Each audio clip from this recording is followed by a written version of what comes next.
अस्सलामुअलैकुम दोस्तों, most welcome at our channel today for real life. तो आज के लेक्चर में हम एक्सरसाइज 1.5 के क्वेश्चन नंबर 6 को डिस्कस करने वाले हैं, जिसमें हमने गिवन मैट्रिक्स ए, बी और डी को स्टेटमेंट नंबर 1 और 2 में पुट करके इनको सॉल्व करना है। तो आप देख सकते हैं जो कि स्टेटमेंट नंबर 1 और 2 हैं, तकरीबन दोनों सेम है। तो जैसे जैसे हम पार्ट नंबर 2 को आपके साथ डिस्कस करेंगे, सेम एज इट आपने पार्ट नंबर 1 को भी सॉल्व कर लेना है।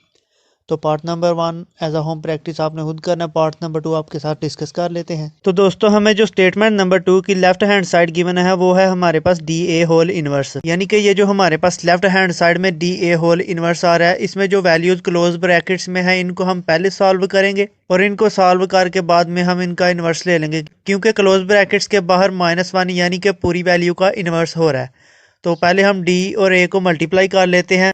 जब हम डी और ए को मल्टीप्लाई करेंगे तो जो हमारे पास डी का मैट्रिक्स है उसे हम पहले लिख लेंगे और ए के मैट्रिक्स को बाद में लिखेंगे और इनको मल्टीप्लाई कर देंगे।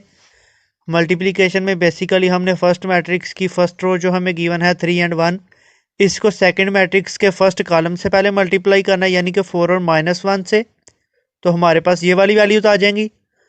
और इसी तरह हमने दोबारा फर्स्ट मैट्रिक्स की जो हमें फर्स्ट रो है 3 और 1, इसको सेकंड मैट्रिक्स के सेकंड कॉलम यानी कि 0 और 2 से मल्टीप्लाई करेंगे तो हमारे पास ये वाली वैल्यूज आ जाएंगी। अब फर्स्ट मैट्रिक्स की फर्स्ट रो को सेकंड मैट्रिक्स के कॉलम्स के साथ मल्टीप्लाई करने के बाद अब हम फर्स्ट मैट्रिक्स की सेकंड रो की बात करते हैं, यानी कि -2 और 2 की बात करते हैं। इसको भी हम सबसे पहले सेकंड मैट्रिक्स के फर्स्ट कॉलम यानी कि 4 और -1 से मल्टीप्लाई करेंगे तो हमारे पास ये वाली वैल्यूज आ जाएंगी।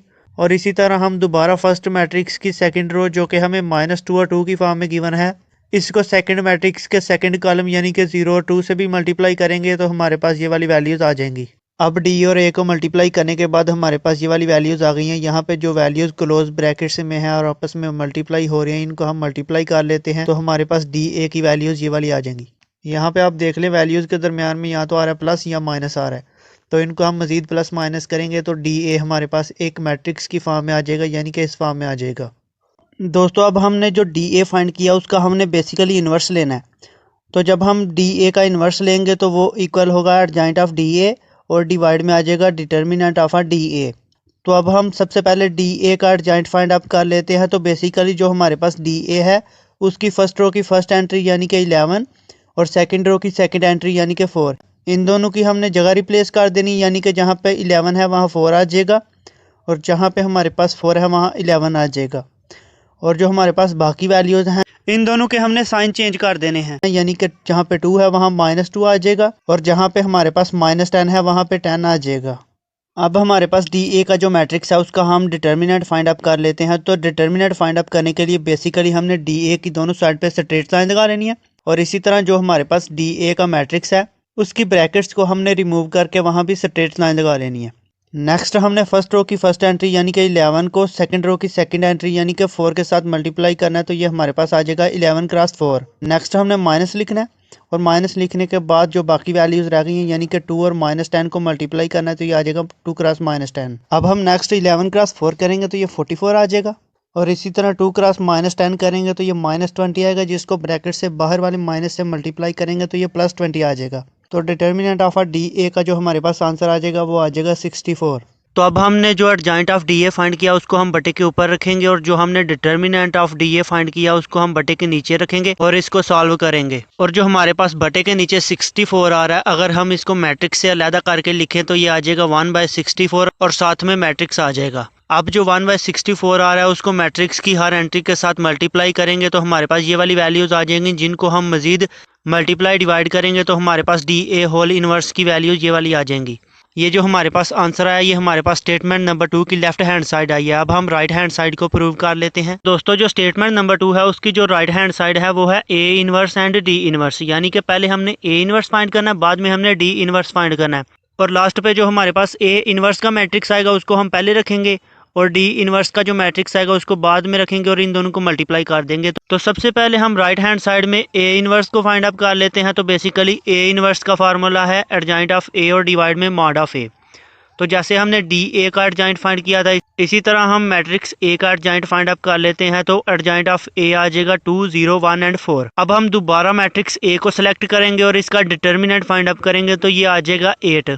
ये भी जैसे हमने determinant of D A find किया था इसी तरह मैट्रिक्स ए का भी आपने डिटर्मिनेंट फाइंड अप करना है। तो दोस्तों एडजॉइंट ऑफ ए को बटे के ऊपर रखेंगे और डिटर्मिनेंट ऑफ ए को बटे के नीचे रखेंगे तो हमारे पास जो ए इनवर्स की वैल्यूज आ जाएंगी वो ये वाली आ जाएंगी। अब हम नेक्स्ट डी इनवर्स की बात कर लेते हैं। तो दोस्तों जैसे हमने ए इनवर्स की बात की थी इसी तरह हम डी इनवर्स की बात कर लेते हैं। बेसिकली बटे के ऊपर एडजॉइंट ऑफ डी आ जाएगा और बटे के नीचे डिटर्मिनेंट ऑफ डी आ जाएगा। तो हमें जो मैट्रिक्स डी गिवन है वो ये वाला गिवन है, इसका हम एडजॉइंट फाइंड आउट कर लेते हैं तो एडजॉइंट ऑफ डी ये वाला आ जाएगा। और इसी तरह हमें जो मैट्रिक्स डी गिवन है अगर हम इसके डिटर्मिनेंट की बात करें तो डिटर्मिनेंट ऑफ डी हमारे पास 8 आ जाएगा। अब एडजॉइंट ऑफ डी को बटे के ऊपर रख लेते हैं जबकि डिटर्मिनेंट ऑफ डी को बटे के नीचे रख लेते हैं तो हम डी इनवर्स को फाइंड आउट कर लेंगे तो हमारे पास डी इनवर्स की वैल्यूज ये वाली आ जाएंगी। तो दोस्तों जैसा कि हमने राइट हैंड साइड में ए इनवर्स फाइंड अप करना था और डी इनवर्स वो हमने फाइंड अप कर लिए हैं। अब हमारे पास जो ए इनवर्स का मैट्रिक्स आया उसे हम पहले रख लेंगे और जो हमारे पास डी इनवर्स का मैट्रिक्स आया उसे हम बाद में रख लेंगे और इनको मल्टीप्लाई कर देंगे। तो यहाँ पे हम बेसिकली बगैर मैट्रिक्स वाली वैल्यूज़ को अलहदा कर लेंगे और जो मैट्रिक्स वाली वैल्यूज़ हैं उनको अलहदा कर लेंगे। तो यहाँ पे आप देख सकते हैं 1/8 2 टाइम आया है, यानी कि 1/8 एक दफ़ा आया और मैट्रिक्स के बाद 1/8 दोबारा आया। तो 1/8 क्रॉस 1/8 करेंगे तो ये 1/64 आ जाएगा। नेक्स्ट हम दोनों मैट्रिक्स को मल्टीप्लाई कर लेंगे तो हमारे पास ये वाली वैल्यूज़ आ जाएंगी। यहाँ पे जो वैल्यूज़ क्लोज ब्रैकेट्स में है और आपस में मल्टीप्लाई हो रही हैं इनको हम पहले मल्टीप्लाई कर लेंगे तो हमारे पास ये वाली वैल्यूज़ आ जाएंगी। तो जो आपको लास्ट पे मैट्रिक्स नज़र आ रहा है उसमें वैल्यूज़ के दरमियान में या तो प्लस आ रहा है या माइनस, तो इस मैट्रिक्स की वैल्यूज़ को मज़ीद प्लस माइनस करेंगे। तो दोस्तों मैट्रिक्स की वैल्यूज़ को मज़ीद प्लस माइनस करने के बाद हमारे पास A inverse into D inverse ये वाला आ जाएगा। यहाँ पे जो 1/64 है इसको मैट्रिक्स की हर एंट्री के साथ मल्टीप्लाई करेंगे तो हमारे पास ये वाली वैल्यूज़ आ जाएंगी। तो अब हम इन वैल्यूज़ की मजीद मल्टीप्लिकेशन डिवीजन करेंगे तो हमारे पास A inverse into D inverse ये वाला आ जाएगा। तो हमने जो स्टेटमेंट नंबर 2 की लेफ्ट हैंड साइड प्रूव की थी उसका आंसर भी यही आया था। तो हमने प्रूव कर लिया कि जो स्टेटमेंट नंबर 2 है उसकी लेफ्ट हैंड साइड और राइट हैंड साइड दोनों इक्वल हैं।